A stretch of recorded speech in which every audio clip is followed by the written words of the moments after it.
আমাদের মা ক্যান্টিন রয়েছে, সেই ক্যান্টিনগুলোতে 367টা, তাই তো অ্যাপ্রক্স 400-র কাছাকাছি সংখ্যা আপাতত এই থাকছে। সেখানে আমরা 2 দিন করে মাছ খাওয়াবো, সপ্তাহে 2 দিন করে মাছ খাওয়াবো, 5 টাকাতেই খাওয়াবো। এই কাজগুলো আমরা করছি। বাকি অন্যান্য বিষয়গুলো আছে, হবে। আমরা কয়েকটা প্রোগ্রাম পেয়েছি।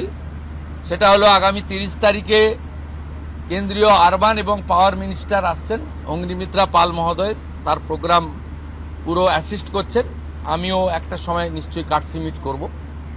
4 তারিখে শিপিং মিনিস্টার আসছেন, শিপিং রিলেটেড মিটিং হবে। 6 তারিখে মাননীয় রেলমন্ত্রী আসছেন।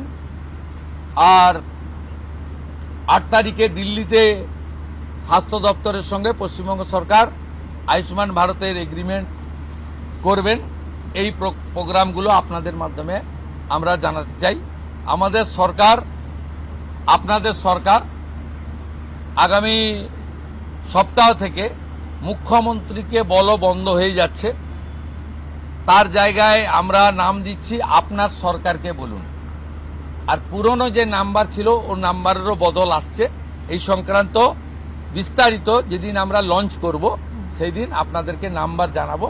নামটা আমি আজকেই জানিয়ে দিলাম, আপনার সরকারকে বলুন। মাননীয় রাজ্যসভার সাংসদ শ্রমিক ভট্টাচার্য মহোদয়কে নাম ঠিক করার জন্য সরকার পরামর্শ চেয়েছিল, তিনি এই নামটা ঠিক করেছেন। মুখ্যমন্ত্রী হিসেবে আমি সেই নামটা গ্রহণ করেছি। आज सुबह से देखा जा रहा है बहुत सारे लोग जो है हाथीपुर बॉर्डर, बहुत सारे बॉर्डर पे जमा हो रहे हैं, वो बॉर्डर क्रॉस करना चाह रहे हैं। क्या ये जो ऑर्डर आपने किया था, स्टेट गवर्नमेंट ने किया था, होल्डिंग सेंटर हर एक डिस्ट्रिक्ट में होना चाहिए, उसके बाद डर के मारे जो है लोग बॉर्डर क्रॉस करना चाह रहे हैं? ये एग्जिस्टिंग फॉरेनर्स एक्ट है, कोई नया कानून नहीं है।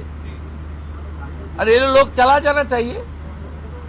और उनका बांग्लादेशी जो नागरिक है उनका लेने का जिम्मेदार तो है उनका। तो जब हम लोग यहाँ से बोल रहा था तो अब वहाँ से उनका जो स्पोक्स पर्सन है, मैं देखा था सोशल मीडिया में और यूट्यूब में आया, जो उन्होंने बताया जो बांग्लादेशी है वो तो हम लोग ले लेगा।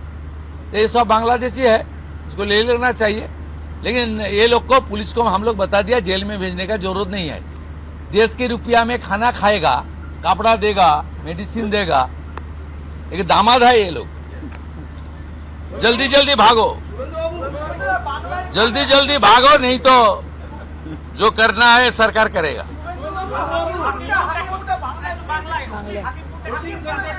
না না, আমি হাকিমপুর সম্পর্কে জানি না, আমি মিডিয়াতে দেখছিলাম। কিন্তু এটা নতুন কিছু নয়, প্রেজেন্ট অ্যাক্টই রয়েছে। এবং আমরা বলে দিয়েছি যে বাংলাদেশের অবৈধ অনুপ্রবেশকারী তাদেরকে কোর্টে পাঠানোর কোনো দরকার নেই, আইনে নেই। সরাসরি পুলিশ নেবে এবং বিএসএফ এর হাতে হ্যান্ডওভার করবে।